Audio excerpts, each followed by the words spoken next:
The channel is growing.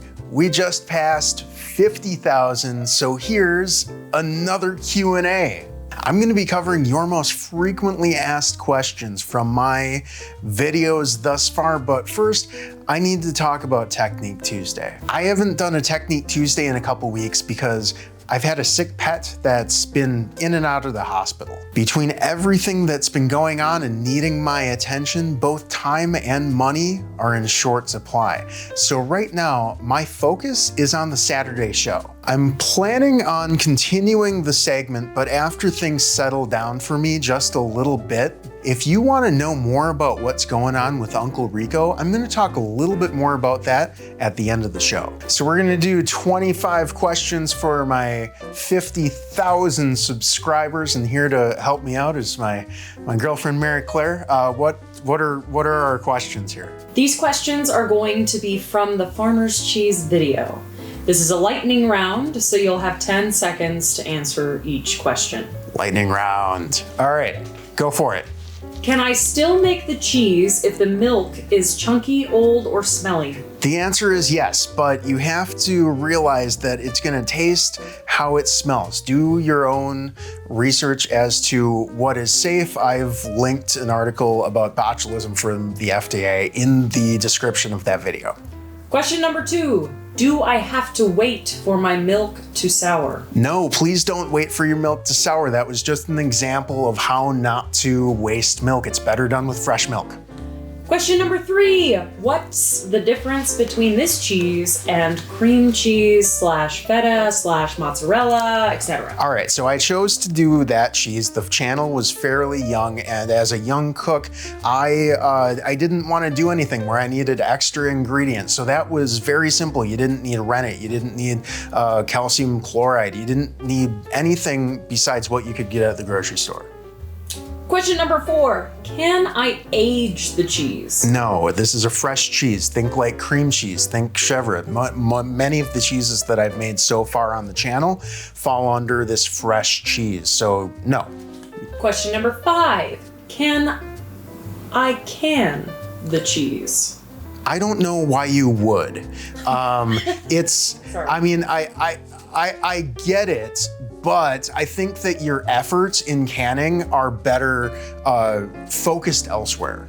I've never heard that question before. What is that, like Cheese Whiz? No, like canning, like jarring, like making. You like jar cheese? Yeah, That's like making, like preserving tomatoes or making pickles or something like that. Okay. Can you do it with canning like chefs, with like chèvres? I guess you can. I've looked it up.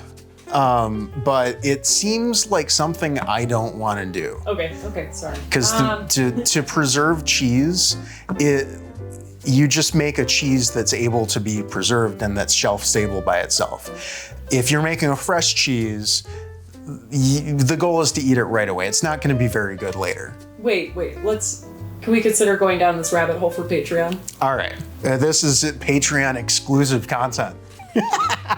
All right. Question number 6. Can I use soy, oat, or almond milk? Maybe. The answer is maybe, but I would really tell you to look at your ingredient list. Look at all the things that are in that, and the more stuff that's in it, the more increasingly probably not. You're probably not going to get a very good product. How I made the farmer's cheese is how tofu is made with soy milk. That does not mean you can go out to a grocery store and get grocery store soy milk and make tofu. Question number 7. Can I use skim 1% or 2% milk? You can, but the more processed your milk is, the less your end product is going to be, and also the less fat that it has in it, the less yield you're going to get from your cheese. So the answer is yes, but I think that whole milk, I will never buy anything except for whole milk because that yields the best results for literally whatever you're making or drinking it with. Question number 8. Can I use lactose-free milk? Again, Probably if it's full fat milk, but the lactose is the milk sugar. And again, you have a highly processed product that may not turn out the way that you want it to.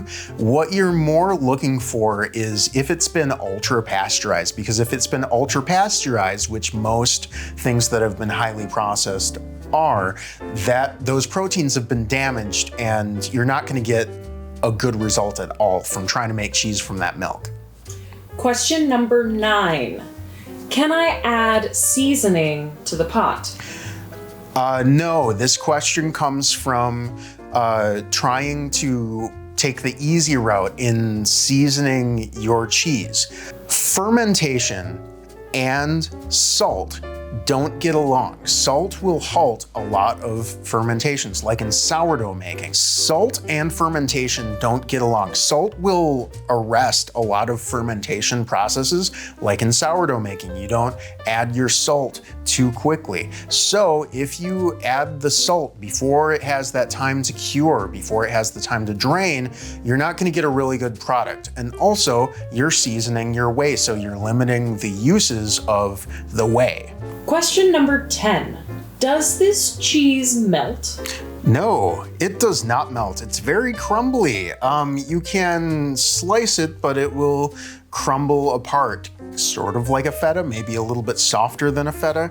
And I didn't really answer this in the video, but I do think it's at least a little bit apparent by watching me cut through it.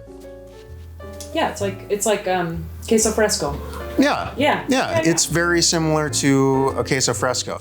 In fact, queso blanco and paneer and a number of other cheeses from other cultures that's what this cheese is. Okay, question number 11. The video begins at 4:43. No, it doesn't. The discussion around food and not wasting food and the philosophy therein, it's worth the discussion. I don't regret 4 minutes of that 4 minutes and 46 seconds. I might ramble a little bit, but it's all a discussion worth being had. Question number 12. What's with the air quotes, man? Oh man, what's with the air quotes, man? I air quote like 5 times at the beginning of that video in the first like 3-4 minutes. I'm making fun of the dairy industry for being so persnickety with their lack of regulations. I think it's just a very silly thing to call me out on. Question number 13. This is paneer. Yeah, it's paneer, and it's, like I said before, it's queso blanco, and it's a number of other, it's this most simple cheese that you can make. And a lot of cultures have figured out how to make this cheese. I was introduced to it as farmer's cheese in a restaurant that I used to work at. You call it what you want, but some people have been like, you idiot, it's called paneer. And but some people have been very nice and said like, oh man, in India we call that paneer. This is how we do it and how we make it. Good work. So the answer to this is paneer is yes. Yes, the answer to this is paneer is yes. Still the lightning round. These come from the ricotta video. Okay. What do you do with the rest of the whey? You use it like water.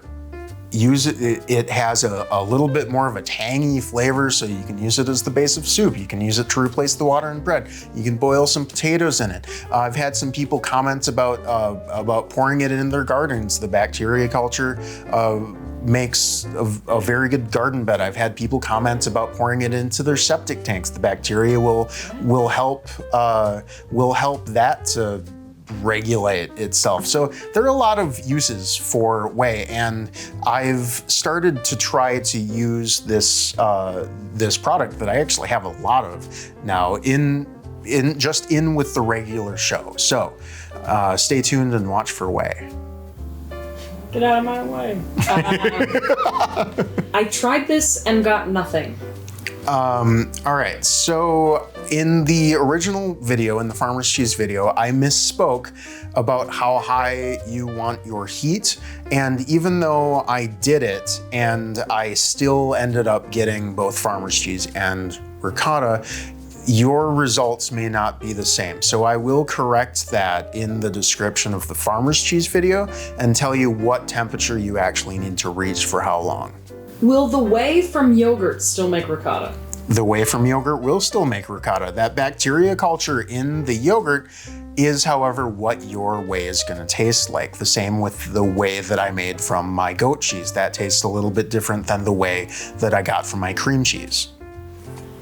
Can you make whey powder with the whey?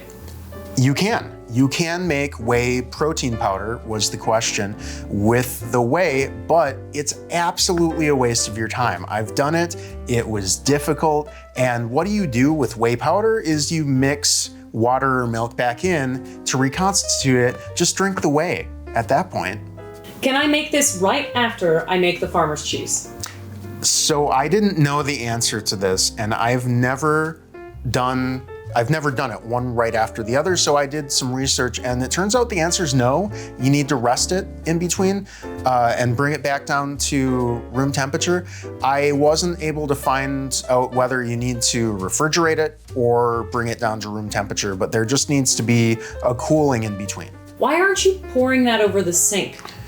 So I spill my whey in the ricotta video. I spill it not all over the floor, maybe a cup got on the floor, but why don't you pour that over the sink? My camera's in the sink. You go back and look at that video, you don't see a sink. Can you do more videos on fixing expired food? That's sort of a philosophy of the show, right? Is not wasting things, not taking things for granted. So I think that I do it just in my practice. I don't know about making a specific video, and if you have anything in mind, let me know. Last 5 questions. You can take more time with these. Did you ever get your bronze play button? Bronze play button is a myth, as I found out. So YouTube gives you a silver play button. I'm gonna explain. Okay, don't worry. Sorry. I know we've talked about this. YouTube gives you a silver play button when you reach 100,000 subscribers, and a gold play button when you reach 1 million subscribers. And there is a hoax out there on the internet that when you reach 10,000 subscribers, you get a bronze play button. But these are just a bunch of clowns that made themselves their own bronze play button. YouTube doesn't actually do that, and I believed the lie. So I was checking my mail for like a month because I knew they had my address. Will you cook for my event? No. Here's what I'm willing to do a lot for free food, but I'm not gonna cater an event. I don't have that kind of equipment or skills or manpower. But everything has a price, so I could be persuaded to cook for 4 people, couple courses for 4 people. But email me. Are you a chef? I am not a chef. I have no formal culinary training. I have worked in restaurants for 16, 17 years, but I've always been the front of house. I've been a bartender and a server, and I've experienced food, and I love food, and I want to nourish myself and my family and have a really great food experience. So I'm inspired by food, but I am not a chef. A chef is, in addition to the person who comes up with the menu, the person that orders all of the stuff, is in charge of completely the back of the house. They are essentially what the restaurant manager is to the front of the house. That's a chef, is in the back of the house. And ideally, a chef has a bunch of people on his team. There's an executive chef, which is much more like the manager, and then there's a chef de cuisine, which is much more of the food production, the menu production, and then they have a couple of sous chefs under them, which are in charge of all of the line cooks. And sometimes you'll outsource your pastries to a pastry chef. But no, I'm not a chef. And the restaurant structure might look different depending on which restaurant you're going to. What happened to Cocktails with Curtis? Cocktails with Curtis started as a live stream during COVID, during quarantine, and I'm like, hey, I'm doing like single serving meals. It has to be a really lonely time for people in my demographic. So I was like, let's all have dinner together. And then one live stream, I think it was like the third live stream, I made a cocktail and people started talking about it, and it became Cocktails with Curtis. The live stream became Cocktails with Curtis, but those were like an hour long and nobody wanted to watch me make and then talk about a cocktail for an hour. So I started integrating it into the regular show. Well, I sometimes I made a bunch, but I started integrating it into the regular show and doing like 4 or 5 minute episodes. And people still didn't really want to watch them. I think that, at least for me, at least where YouTube has me pegged, cooking YouTube and cocktail YouTube are a little bit separate. I have been toying with the idea, though, of making a separate Cocktails with Curtis channel. So if you're interested in that, let me know, leave a comment, and that might be coming within the next year. I'm not really sure yet. How many times have you cut yourself doing that? That's a question from the knife sharpening video. They seem very concerned. Yeah, the answer is exactly 0. 0 from sharpening knives. I've had 2 knife cuts in my life. One, you guys got to see on camera. That was that really stupid Swiss Army knife move that I did when I just should have used a bottle opener. And the other was when I was 19, and I actually did work in a kitchen for a little bit in this particular pizza joint. I was the pizza delivery driver, but in the off season when there wasn't a lot of work to do, I would pick up a couple shifts in the kitchen, and it was bad. I was a young man and I didn't care. But I was slicing onions and I sliced down into my middle finger right here. So keep your claw in. But most of my others are not from knives. I've got a couple scars on the inside of my middle finger here from polishing a glass, and then the stem twisted off and kind of, yeah. Yeah, geez. I have one from peeling a lemon for a garnish that, went right off there. When they're watching? Not really. I mean, they're all pretty small and pretty faded, and there's not a lot of opportunity for me to have my hand up like this without something in it, Another Patreon. Yeah. The scars. Yeah, just tune in for my Patreon special discussing scars on my left hand. You can touch on too the fact that you're only really going to cut yourself if you're using a dull knife.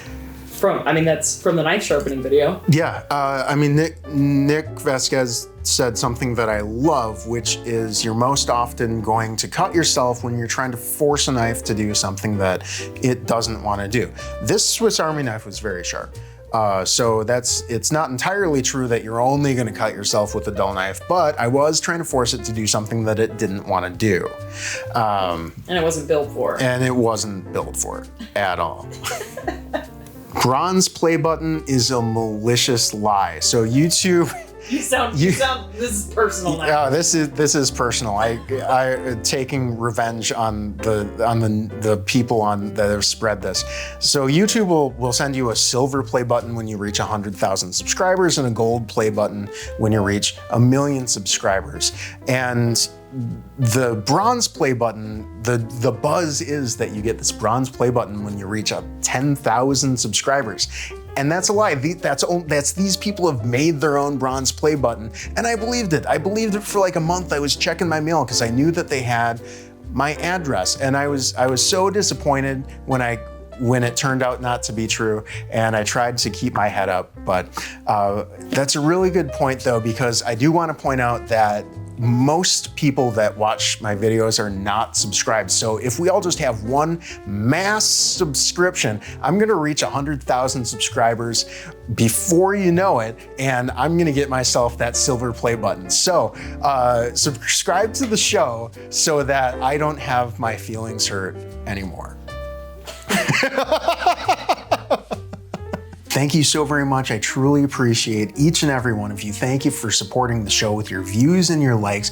If a story about my cat isn't something that you're particularly interested in, there are plenty of video recommendations in the description below, as well as at the end of this video. No hard feelings, and I'll see you in the next one. Uncle Rico is only 4 years old, and we adopted him about a year ago. Basically, his bladder has the wrong pH and makes crystals, which are difficult to impossible to pass. He needed a hospital stay for his recovery, and he's currently on 4 medications, which if you've ever tried to make a cat do anything, let alone swallow a pill, you'll feel my pain. Case in point, Uncle Rico has been named that specifically because he so clearly believes himself to be a stud muffin. He doesn't really jump onto things, but rather hoists himself up and usually drops because he's so awkwardly long, and his grip isn't always perfect. He's a very goofy cat and sort of the perfect go-in-between with our wizened older cat and our very cunning kitten. But after he flops or falls, he will give you a very studly look in hopes that you're gonna help him up.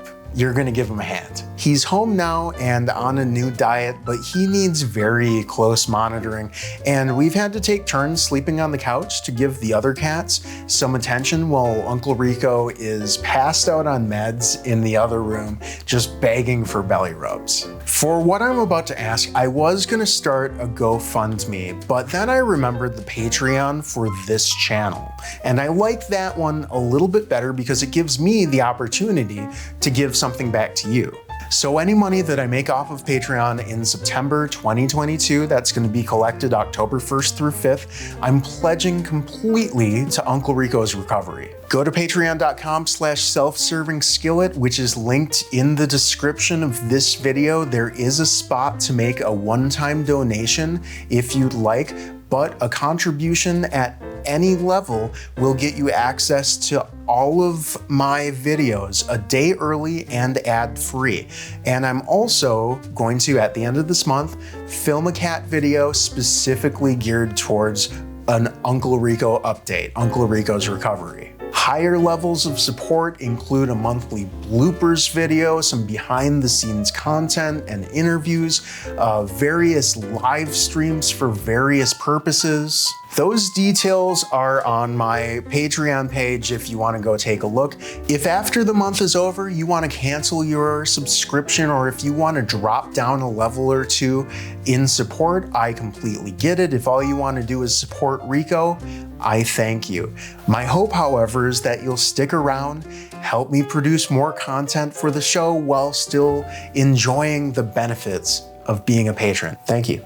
Uncle Rico and I appreciate your support.